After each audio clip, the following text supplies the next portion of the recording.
The story begins in another world, focusing on our first main character, Severian, the leader of a remote village located between mountains and forests. Severian has a son named Novarius, who has spent his entire life convinced that magic, higher beings, and parallel worlds are real. One day, Novarius goes missing. Severian immediately organizes a search party, eventually tracking his son deep into a dark forest. There, he finds Nevarius standing in front of a mysterious white portal. Nevarian screams for him to step back, but Nevarius simply smiles at his father, validating his lifelong beliefs before stepping through the anomaly. Without hesitation, Severian jumps in after him. The two are swept into a blinding stream of white light, known as the Last Branches, a cosmic pathway resembling the Bifrost. As they are pulled through the current, Severian spots Novarius in the distance, but then a bizarre anomaly occurs. Severian catches a fleeting glimpse of himself flying in the opposite direction. This version of him is so much older, scared, balding, and missing an eye. Before he can make sense of it, a blinding flash consumes everything. When Severian wakes up, he is no longer home. He has arrived in the Nexus, specifically within the nation of White Whale. Across all 7 seasons, the overarching story of Nexus is built around three distinct protagonists: Severian, Selquessa, and Frederick. They come from completely different walks of life, follow separate storylines, and won't meet anytime soon. Together, they represent the three pillars of the series. While the series focuses on all three, Severian is the primary emotional anchor of the story. Trained by his father Octavian, Severian learned how to fight and lead from a young age. However, his life changed forever during his first real mission. After successfully handling a pack of wolves threatening his village, Severian returned home to find his father had died of a sudden heart attack. In an instant, he transitioned from a chief's son to a village next leader. Shortly after, Severian met a woman named Mora. They fell in love, and Mora eventually gave birth to their son, Novarius. But their happiness was short-lived. Soon after the birth, Mora vanished without a trace, forcing Severian to raise Novarius alone. The story begins 100 years after the Godhood incident, when Severian first arrives in Nexus. His storyline primarily explores the politics of different nations and the influence of the gods. Representing the pillar of magic is Selquessa, a notorious witch who is over 300 years old. Recognized as a dangerous criminal across multiple nations, she wanders the Nexus with no real purpose other than to seek out forbidden magic and entertain herself. To maintain her youth and immortality, Salquesa must honor a desperate, centuries-old pact with a demon named Moloch. Every year, she must sacrifice an innocent child to the flames. If she misses the deadline by even a single day, the consequences will be fatal. Having committed countless atrocities over the centuries, Salquesa no longer remembers who she used to be. While she despises what she has become, she is too cowardly to face old age and death, accepting her dark routine as the easiest way to survive. On a completely different continent lies the kingdom of Verdermark, a kingdom where magic is strictly outlawed. This is where we meet Frederick, an orphan who works as a maid at the orphanage where he has lived his entire life. He knows nothing of his parents or his origins. The orphanage staff only told him that he was abandoned as a baby with a heavy stash of gold and a mysterious letter he has never been allowed to see. Frederick has always been an outcast due to a strange, skull-shaped crimson birthmark on his back, leading the locals to believe he is cursed and dangerous. His storyline serves as the viewer's lens into the wider world, focusing on exploration and mystical creatures. Upon waking up, Severian finds himself in the capital of White Royale, a nation deeply rooted in luminous magic.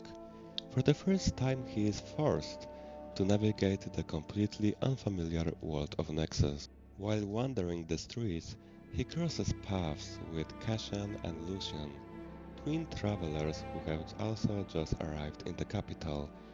Noticing that Severian looks just as lost as they are, the twins approach him. As they talk, the twins share the latest alarming news.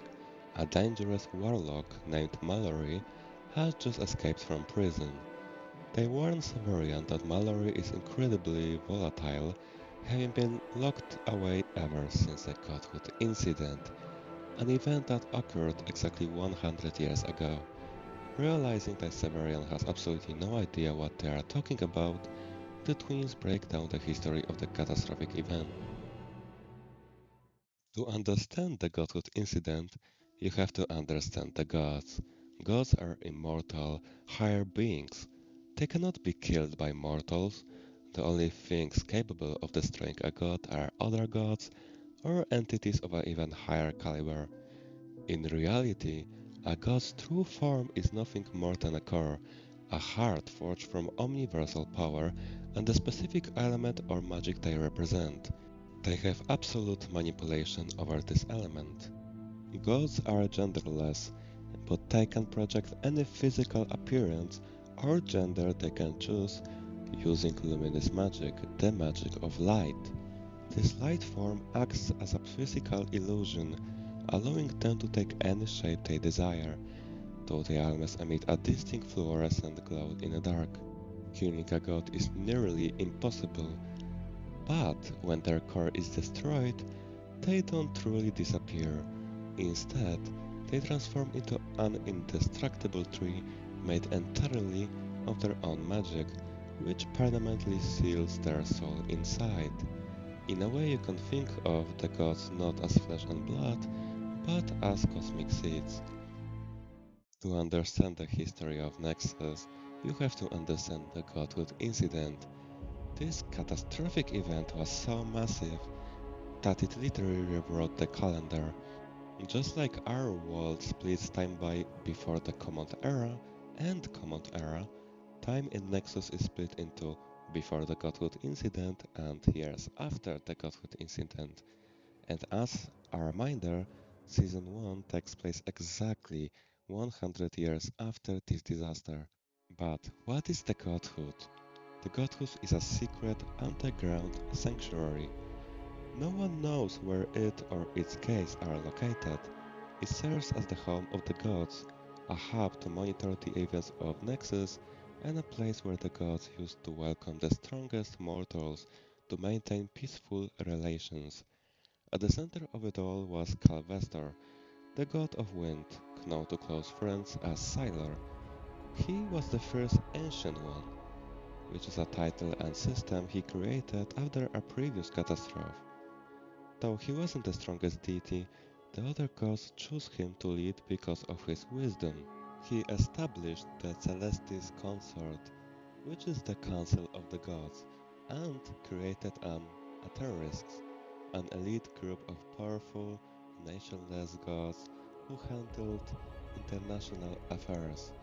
He also built grand ballrooms where the gods could relax, dance, and socialize in absolute safety. Years prior, Calvestor invited Lysandra, one of three sister goddesses of White Royale, to become an Aetherisk. She agreed, but only on the condition that her sisters, Incorsona and Amanaya, would receive eternal protection from the godhood. Lysandra moved into the godhood and never returned, leaving her two sisters behind to rule White Royale. The peace shattered during the 153rd Godhood Ballroom. Worried about Lysandra, Amanaya decided to visit her sister. The moment she stepped through the gate into the godhood, she was brutally murdered. Her soul was instantly sealed, and an indestructible tree erupted at the entrance. In the eyes of the gods, Killing a god is the ultimate, unforgivable sin. The consequences were immediate and tragic. In Voat Royale, Incorsona, the goddess of harmony, suddenly felt her sister's presence vanish. Overcome by grief and mourning, she committed suicide. Back in the ballroom, Lysandra heard the news of her sister's death. Enraged, she confronted Calvestor, believing he had failed his promise of protection. A brutal fight broke out. Calvestor's family, the gods of earth, fire, and water, rushed to intervene, but they were too late. Lysandra struck down Calvestor, killing the Ancient One. With Calvestor's death, his family members lost their light forms permanently, leaving only their round elemental cores behind. In a single day, Wyatt Royale became a completely godless nation, and Lysandra claimed the title of the new Ancient One. The Godhood incident left the Godhood fractured, plunging the nations of Nexus into pure chaos for many years. Shortly after Cassian and Lucian finish explaining the history of the world, the trio is approached by Nerida, an Ignis witch, which Ignis stands for fire, who has come to the capital to sell her goods. With a small group now gathered, Severian opens up about his true mission. He is searching for his missing son, Novarius. He explains everything that happened at the portal back in his homeworld. Having witnessed their fair share of anomalies across the Nexus, the twins believe his story without hesitation. Nerida, however, remains deeply skeptical. Salquesa has just arrived in Wild Royale, and she wastes no time. Her first order of business is brewing a specialized potion from her dark flowers, masking it as a harmless perfume. Next, she begins looking for employment, specifically a job as a nanny, which serves as the perfect cover to scout for her next innocent sacrifice. Her search leads her straight to the White Whale royal Grivani family, whose members sit on the nation's highest council. For Selquessa, this is a jackpot. She secures a position as the nanny for the 3-month-old infant, placing her right in the heart of the power with her next target in arm's reach. Meanwhile, in the kingdom of Verdermark, Frederick's miserable life at the orphanage reaches a turning point. During his daily routine, he is beaten by the orphanage workers. The assault is cut short by the unexpected arrival of Lady Eleanor Hildegard, a powerful noblewoman from House Hildegard. She takes the boy away with her, leaving Frederick completely bewildered. He has no idea who this woman is, or how she even knows his name when most of the orphanage staff barely knows him. Though he is immensely relieved to escape his abusive home, he remains deeply untrustful of his mysterious savior. To understand Frederick's journey, we have to look at the brutal political landscape of his homeland, the Kingdom of Verdermark. In reality, Verdermark is a kingdom in name only. It operates under the Great House system, where powerful dynasties rule over their own individual provinces.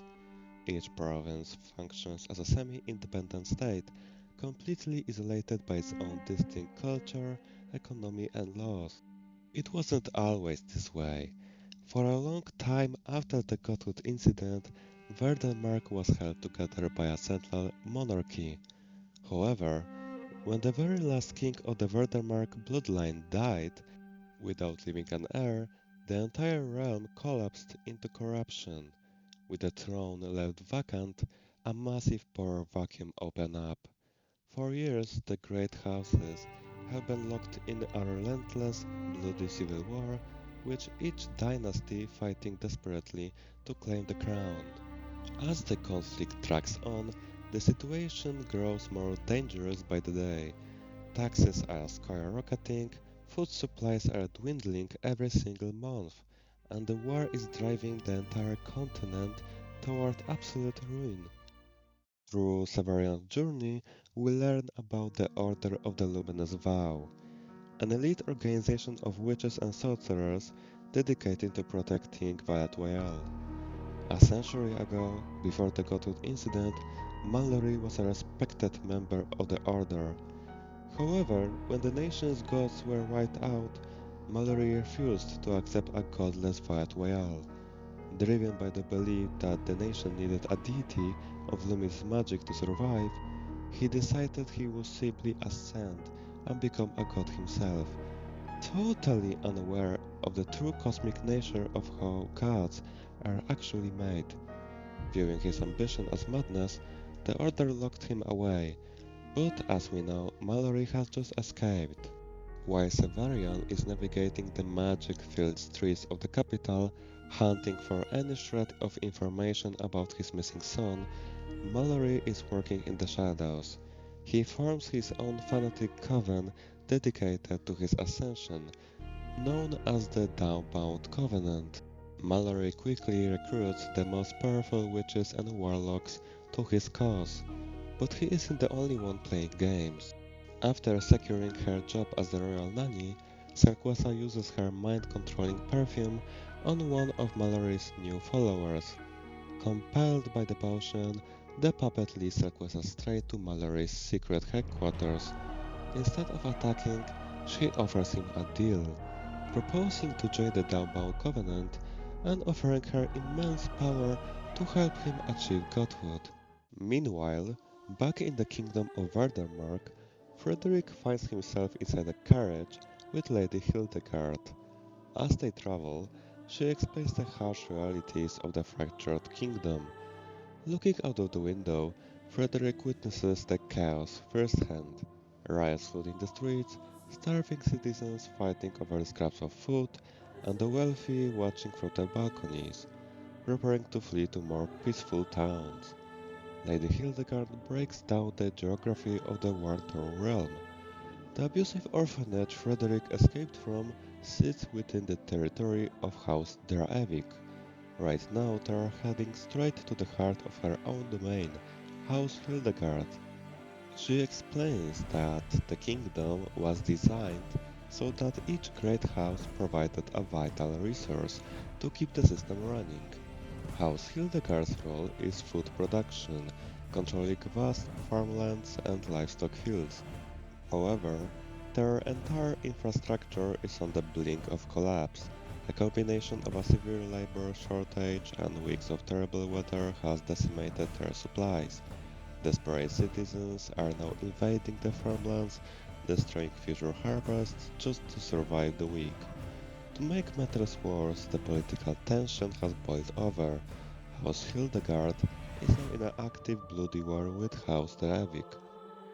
The moment they arrive at the estate, Lady Hildegard immediately puts him into a grueling training session, dictating a strict daily routine of combat practice and history lessons.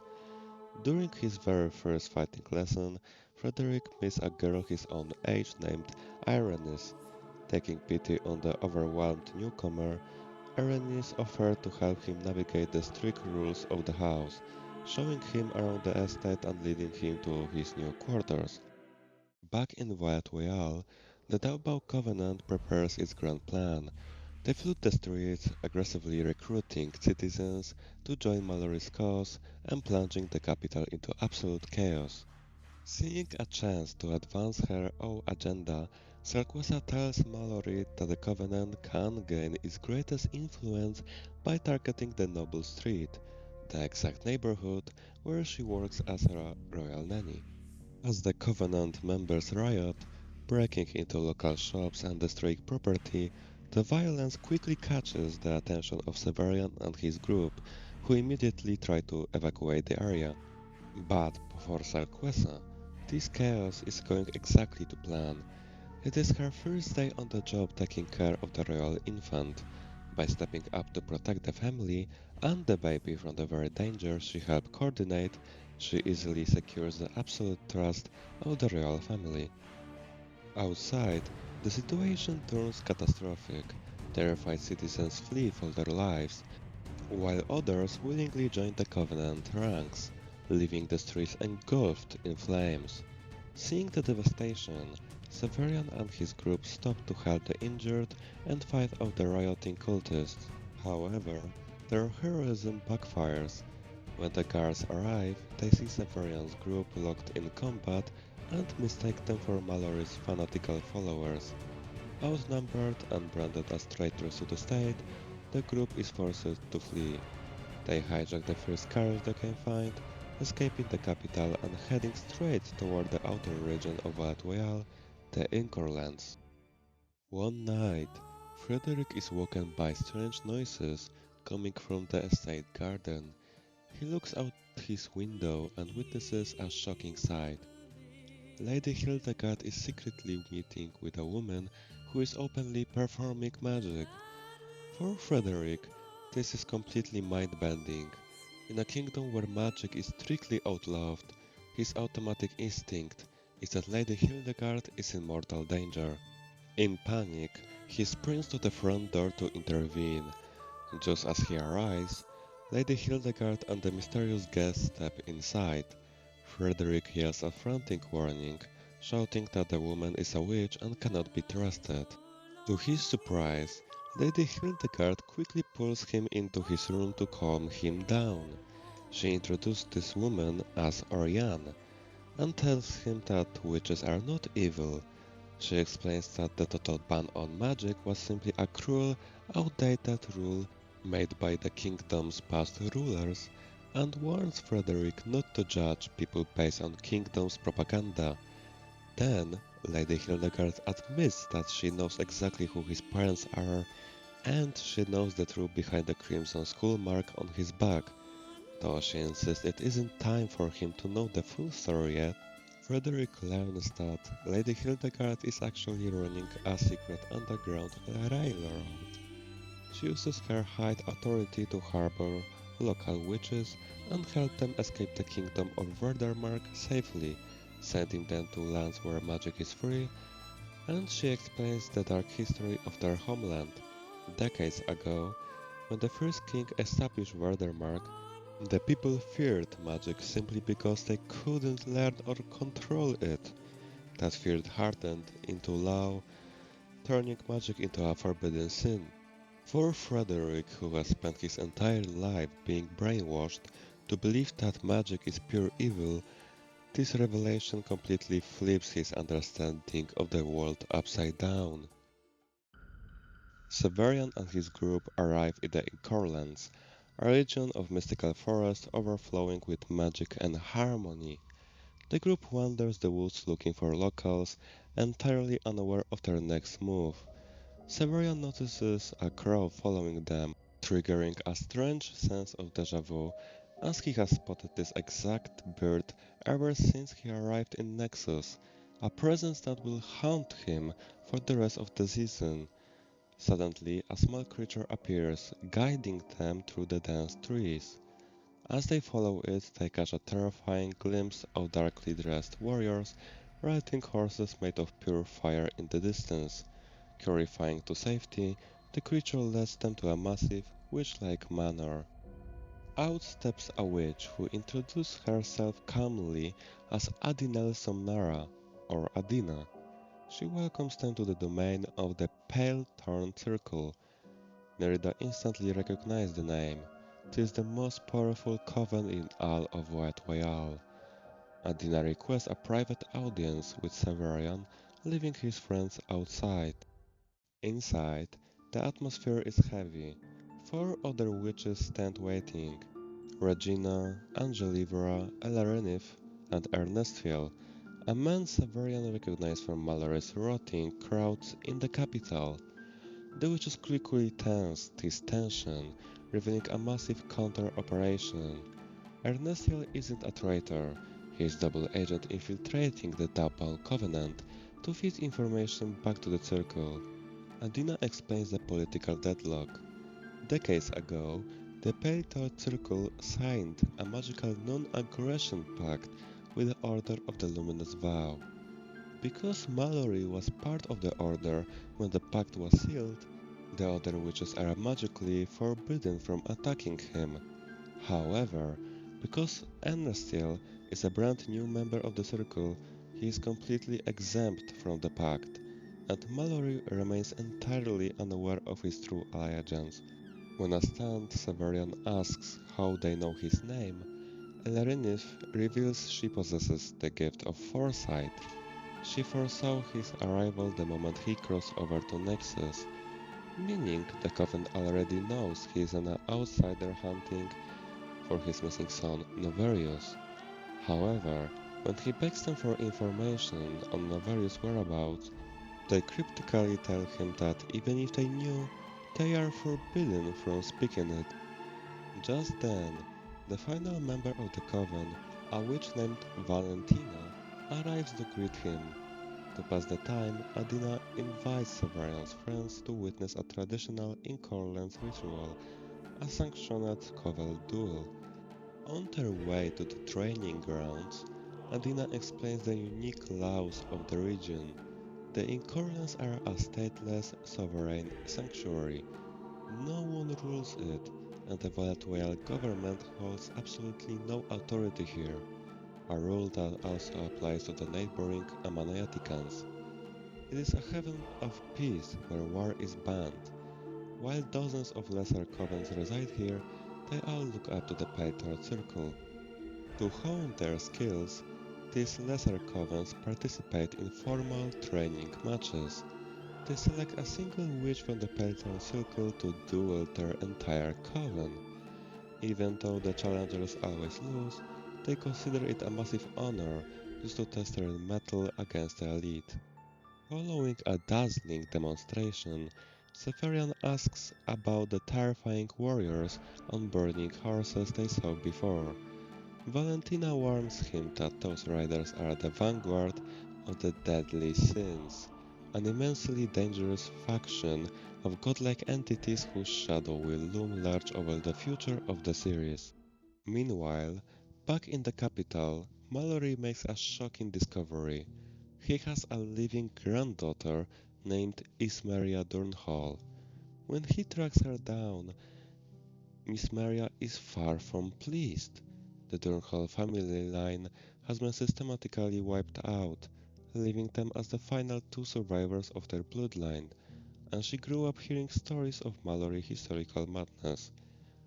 Mallory utilized his masterfully manipulative charisma, successfully convincing Ismaria to join the Daubao Covenant. At the same time, Selquasa capitalizes on royal family's trust by attending an elite high society auction. While the room bids fortunes on priceless artifacts, Selquasa attention shifts to the most bizarre item on the block, a cheap, unassuming wooden box. The auctioneer explains that for 100 years, every master mage who attempted to open the box failed, leaving its contents a total mystery. Seeing the rest of the nobility dismiss it as useless junk, Zelkosa quietly bids on the box and secures it, confident that her magic can unlock whatever secrets hide within. A few days later, the fragile peace on the Hildegard estate is violently shattered. The mansion is suddenly surrounded by heavily armed brutes from House Drevik, who launch a full-scale invasion of the property. They loudly accuse House Hildegard of treason, harboring illegal witches and practicing forbidden magic. Knowing that the situation is completely compromised, Lady Hildegard springs into action. She guides Frederick, Arenis and the refugees toward the back exit, ordering them to flee as fast as possible toward the north, the only peaceful direction left. In a heartbreaking final goodbye, she warns them that they will never likely to meet again, commanding them to never look back. Confused, Frederick runs with the group, but stops when he realizes what Lady Hildegard is doing. To buy the refugees enough time to cross the tree line, she intentionally locks herself inside the mansion. The moment the Dravik soldiers breach the front doors, she ignites the entire estate, burning the place to the ground, and killing herself along with the invaders. Horrified, Frederick breaks away from the group and tries to sprint back toward the roaring flames. The others desperately yell for him to stop, but it is already too late. The house is entirely engulfed. In the blinding smoke and chaos, Frederick loses sight of Aramis and the rest of the refugees. As he attempts to stumble his way out, a secondary wave of Dravik brutes ambush him from the tree line, capturing him and dragging him into the dark. The pale-torn circle breaks the news to Severian. The very next day, Mallory will launch his final strike to seize the control of Wild Royale. Refusing to stand by, Severian and his group resolve to return to the capital to protect the innocent. Ernestiel joins them, ready to break cover and help him bring Mallory down. However, Valentina warns that their strength alone won't be enough to stop Mallory forever. Over Adina's slight hesitation, Valentina calls in a massive favor, recruiting Taro Maiti, the Nexus' absolute most powerful and feared bounty hunter. The next morning, the capital descends into absolute anarchy. Mallory erupts into the sky, weaponizing his blinding light magic, demanding that the citizens accept him as their new god. But this is where the villain's true complex motive is revealed. Mallory is a classic case of right message but the wrong messenger. Days prior, he discovered that the true godhood is impossible for a mortal to achieve. Yet he continues the charade out of desperate necessity. Under the laws of the godhood, humanity is forbidden from advancing too far technologically. They must rely on magic, which the gods can control to prevent apocalyptic catastrophes. When Calvester was the Ancient One, he strictly regulated this balance. But the new Ancient One, Lysandra, has abandoned her duties, allowing technology to dangerously progress. Mallory realized a century ago that no one else in Wild Royale would stand up to halt this technological overreach. To force humanity back onto a safe path, he believes his only option left is to rule them through absolute chaos and fear. As the Dawnbow Covenant tears the city apart, the elite Order of the Luminous Vow finally arrives to intercept them. Severian, his allies and the double agent Ernestiel throw themselves into the fray, desperately fighting off cultists and rescuing civilians from the burning streets. Meanwhile, horrified by the bloodshed she is witnessing, Mallory's granddaughter Ismeria goes to Madame President to help, telling her that Mallory won't stop, and she told her location of secret headquarters of the Covenant. Unfortunately, right after she left, Madame President ordered the guards to follow her and capture her, because Miss President is one of Mallory's followers. Ismeria, realizing that guards are following her, she went to Covenant headquarters and burned this place to the ground. Knowing she cannot stop Mallory and that won't end the madness, she decided to run away from Wild Royale. Amidst the riots, Selquessa watches the destruction, amazed that a man locked away for a century could dismantle a nation in a matter of days. But her own carefully laid plan suddenly hit a massive snag. The royal family catches her associating with the Dawnbow Covenant. Terrified, they attempt to flee the city with their infant child.